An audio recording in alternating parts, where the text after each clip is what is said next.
Everyone, a very warm welcome to today's session guys. This is your Nix ma'am and मैं स्वागत करती हूँ आपका हमारे अमेजिंग से चैनल पे, which is 10th titans bye Unacademy. So guys, आज के इस पर्टिकुलर सेशन में हम सॉल्व करेंगे 5 मोस्ट रिपीटेड या short questions from your most favourite chapter which is carbon and it's compounds. तो मैंने लास्ट 10 ईयर्स की पीवाईक्यूज एनालिसिस के सारे सब्जेक्टिव क्वेश्चंस इसमें basically top 5 most important select किए हैं. सो मेक श्योर करना that you watch this session definitely till the end. It's very crucial and important for all of you. And अगर आप new हो channel पे तो subscribe कर देना. Let's now begin without wasting much of time. तो सबसे पहला क्वेश्चन है आपको केमिकल इक्वेशन लिखना है टू शो कि क्या होता है जब इथेनॉल जो है बर्न्स इन ऑक्सीजन. सेकेंड में बोल रहा है heated at 443 kelvin with excess concentrated H2SO4. और तीसरे में बोल रहा है reacts with acidified potassium dichromate. ठीक है. सो इथेनॉल का फॉर्मूला सबसे पहले मैं यहाँ पे लिख देती हूँ, दैट इज CH3CH2OH. ठीक है. If it burns in oxygen, combustion reaction हो रहा है, so it forms CO2 and water. ठीक है. Heated at 443 kelvin, so basically ethanol से किसमें कन्वर्ट होगा, इथीन प्लस वाटर. ठीक है.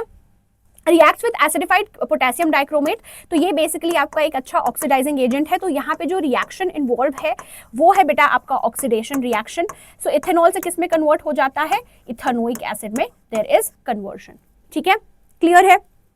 चलिए नेक्स्ट क्वेश्चन पे चलते हैं.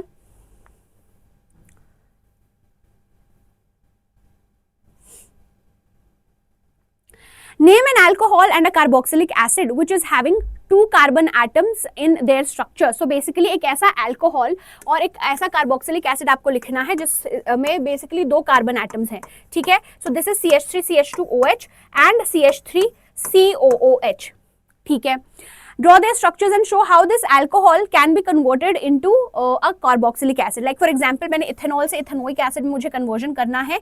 सो मैं क्या कर सकती हूँ, अल्कलाइन KMnO4 या फिर एसिडिफाइड K2Cr2O7 के साथ इसका रिएक्शन करा दूं. ऑक्सीडेशन रिएक्शन हो रहा है, so ethanol will be converted to ethanoic acid. ठीक है. What happens when these two compounds react in the presence of an acid? तो बेसिकली यहाँ पे आपका बेटा अगर for example in the presence of acid मैं इसका रिएक्शन कराऊंगी, so we have CH3CH2OH and CH3COOH and इसको मैंने हीट किया in the presence of concentrated H2SO4. This is your esterification reaction. ठीक है. तो यहाँ पे एस्टर बनता है CH3COO CH2CH3 जो कि आपका इथाइल इथेनोएट है plus water. So this is your ester जो कि आपका स्वीट स्मेलिंग कंपाउंड्स होते हैं जो कि यूज होते हैं इन परफ्यूम्स एंड फ्लेवरिंग एजेंट्स. ठीक है. Next, write the chemical equation for the reactions involved in the two cases mentioned above. So पहला वाला आपका ऑक्सीडेशन है, the second one is actually your esterification reaction. ठीक है. क्लियर है. ओके. ठीक है. चलो नेक्स्ट क्वेश्चन पे चलते हैं.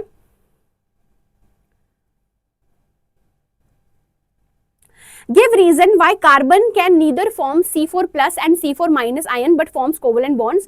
ओके. सो बेसिकली यहाँ पे एक बहुत बेसिक सा क्वेश्चन है, ये भी पूछा जा सकता है कि C4 क्यों नहीं बन सकता, बिकॉज एनर्जेटिकली ये फिजिबल नहीं होता है. मोर अमाउंट ऑफ एनर्जी जो है जाती है to remove the electrons. C4 minus भी नहीं, बिकॉज यहाँ पे जो आपका न्यूक्लियस है उसके लिए डिफिकल्ट होता है to hold on in total 10 electrons. तो वो C4 प्लस भी नहीं बनाता, C4 माइनस भी नहीं बनाता. Instead it goes for sharing of electrons यानी कि covalent bond. What is meant by functional group in carbon compounds? So basically functional group ऐसे एटम्स या ग्रुप ऑफ एटम्स होते हैं बेटा जो कि किसी भी पर्टिकुलर कंपाउंड का केमिकल प्रॉपर्टी डिसाइड करते हैं. Right in tabular form the structure form of the functional group present in the following compounds. तो इथेनॉल में कौन सा होता है functional group, that is alcohol. ठीक है. इथेनोइक एसिड में कौन सा है, कार्बोक्सिलिक एसिड. ठीक है. ओके. चलिए जी नेक्स्ट क्वेश्चन पे चलते हैं.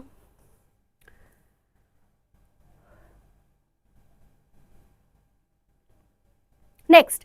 सो बेसिकली नेक्स्ट क्वेश्चन में आपको बोल रहा है कि define homologous series of carbon compounds.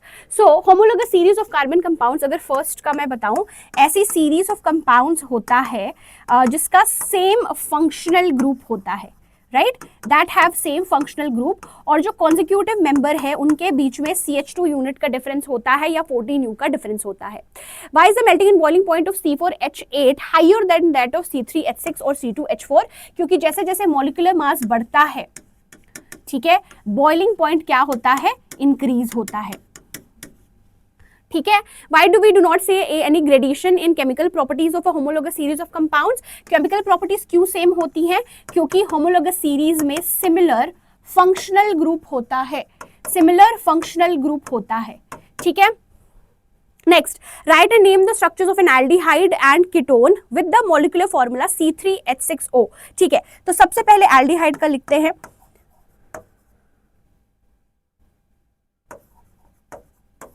CH3 CH2 CHO, देखो 3 कार्बन है और 3 4 5 6 हाइड्रोजन है और 1 ऑक्सीजन है।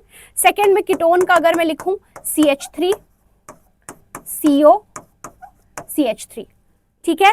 ये बेसिकली आपका था। आई होप एब्सोल्युटली क्लियर हो गया होगा, ठीक है। तो कितने क्वेश्चंस हो गए गाइस? आई थिंक 1 2 3 4 और ये आपका 5th क्वेश्चन, राइट। ये एक्सट्रीमली इंपॉर्टेंट है, which is cleansing action of soap. हर साल आपको क्वेश्चन मिलेंगे, चाहे वो सब्जेक्टिव हो या MCQ, राइट। बहुत इंपॉर्टेंट है। With the help of diagram show the formation of micelles when soap is applied on oily dirt. तो यहाँ पे मैंने एक्चुअली इमेज जो है अटैच किया हुआ है, बहुत इंपॉर्टेंट है बच्चा। So basically cleansing action of soap मैं आपको समझा देती हूँ, मैं इसका शॉर्ट वीडियो भी अपलोड कर दूंगी। सो जो आपके सोप होते हैं वो बेसिकली आपके सोडियम या पोटेशियम सॉल्ट्स होते हैं of long chain carboxylic acids. अब जो सोप होता है उसका बेसिकली एक हाइड्रोफिलिक पार्ट होता है, ठीक है, और एक हाइड्रोफोबिक पार्ट होता है, ठीक है।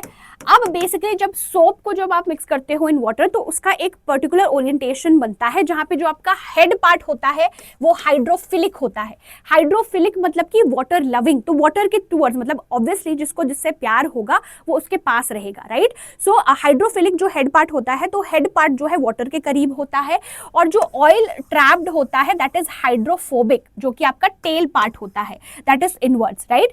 सो यहाँ पे बेसिकली एक क्लस्टर ऑफ मॉलिक्यूल्स बनते हैं जिसे हम मिसल्स कहते हैं, ठीक है। और ऑयल जो है ये डर्ट वो बेसिकली सेंटर पे ट्रैप्ड है, जिसे हम क्लीन करके फिर रिमूव करते हैं जो भी डर्ट ट्रैप्ड है आपके क्लोथ में। सो ये आपको पूरा चीज स्टेटमेंट वाइज विथ डायग्राम जो है एक्सप्लेन करना होता है in the cleansing action of soap. Next आपको बोल रहा है कि 2 टेस्ट ट्यूब्स लेना है X और Y में, और दोनों में 10 ml हार्ड वाटर लेना है। टेस्ट ट्यूब X में few drops of soap solution add करना है, टेस्ट ट्यूब Y में few drops of detergent solution add करना है। दोनों को शेक करना है फॉर सम सेम पीरियड। कौन से टेस्ट ट्यूब में फॉर्मेशन ऑफ फोम जो है वो ज्यादा होगा? In which test tube is a curdy solid formed? Why? इसका आंसर मैं बेसिकली आपको कॉन्सेप्ट समझा देती हूँ, इसका आंसर आप मुझे कॉमेंट सेक्शन में देना। सो बेटा जो आपके सोप्स होते हैं वो इनइफेक्टिव होते हैं हार्ड वाटर में, ठीक है। सोप्स जो होते हैं वो इनइफेक्टिव होते हैं इन हार्ड वाटर, ठीक है। नाउ बेसिकली क्यों हार्ड वाटर में? बेसिकली जब सोप का you use it in hard water तो एक हार्ड कर्डी वाइट सॉलिड, आप कह लो कर्डी सॉलिड बनता है जिसे हम स्कम कहते हैं, ठीक है। सो इसका आंसर मुझे दो, किस टेस्ट ट्यूब में फॉर्मेशन ऑफ फोम ज्यादा होगा? सो बेसिकली सोप जो है it does not lather in hard water, soaps ineffective होते हैं इन हार्ड वाटर, ठीक है। तो इसका आंसर आप मुझे देना, okay. So that is it guys for today's session. I hope आज का सेशन आपको अच्छा लगा। ये 5 क्वेश्चंस बहुत इंपॉर्टेंट है, स्पेशली आपके जो रिएक्शंस पार्ट है कार्बन के एक्सट्रीमली इंपॉर्टेंट है। सो मेक श्योर करना that you practice enough number of questions. Also rapid revision series में सब टॉपिक्स एक्सप्लेनेशन आपको संडे को मिल जाएगा, which is tomorrow. So comment zarur karna. See you very soon with yet another amazing session. Till then, happy learning. Bye bye and take care. Bye guys.